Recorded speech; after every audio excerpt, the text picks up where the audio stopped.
Guys, this is Patrick. Dito ako para share sa inyo yung nabili kong Kodak Charmera.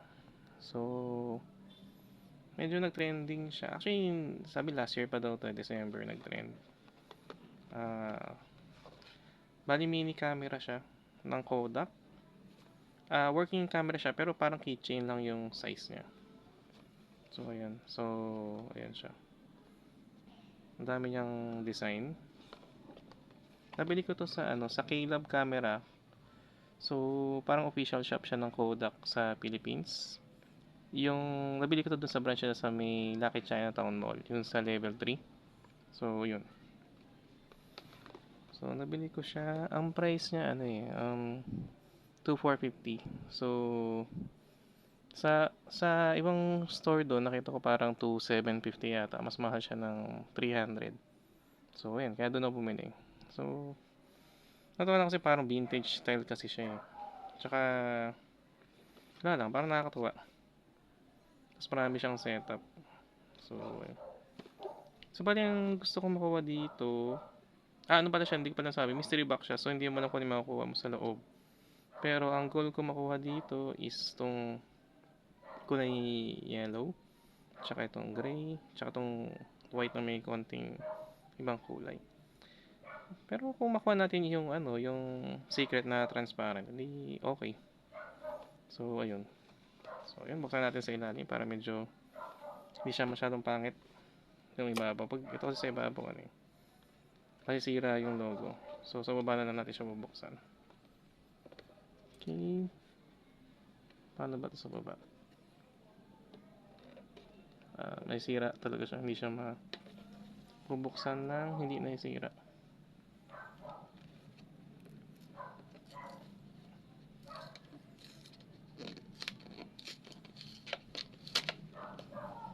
Nasira na.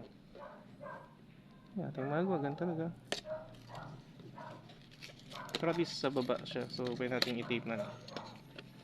So, ano kaya nakuha natin? Parang, mukhang nakuha natin yung gusto ko makuha. Parang kulay yellow. Kulay yellow yata. Oh! Yung kulay gray. Yes, saktong-sakto.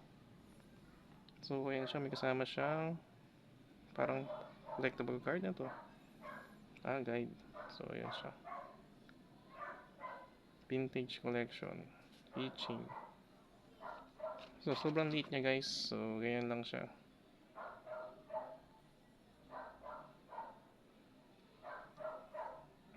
Tapos may kasama din siyang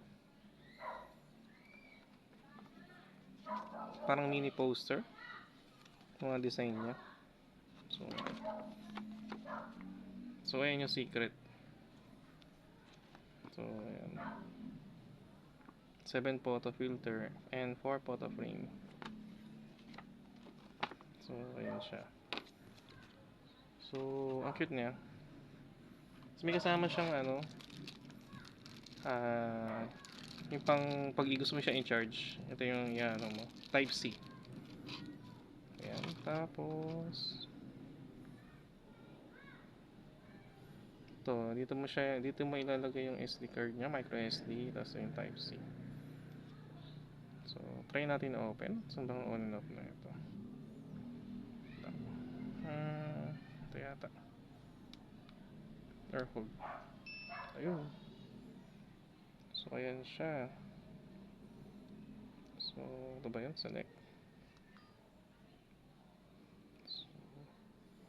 So, 2 shots lang kaya niya. Kasi wala pa siya nakalagay ng SD card. So, pag may SD card na siguro, mas marami na siyang shots.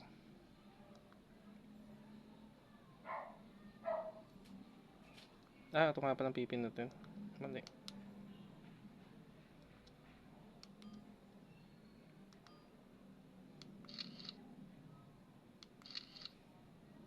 So, yun. 2 shots lang siya.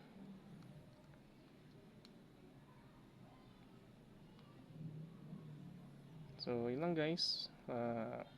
Siguro try natin sa next video. Try natin sample ng test natin yung video niya sa camera.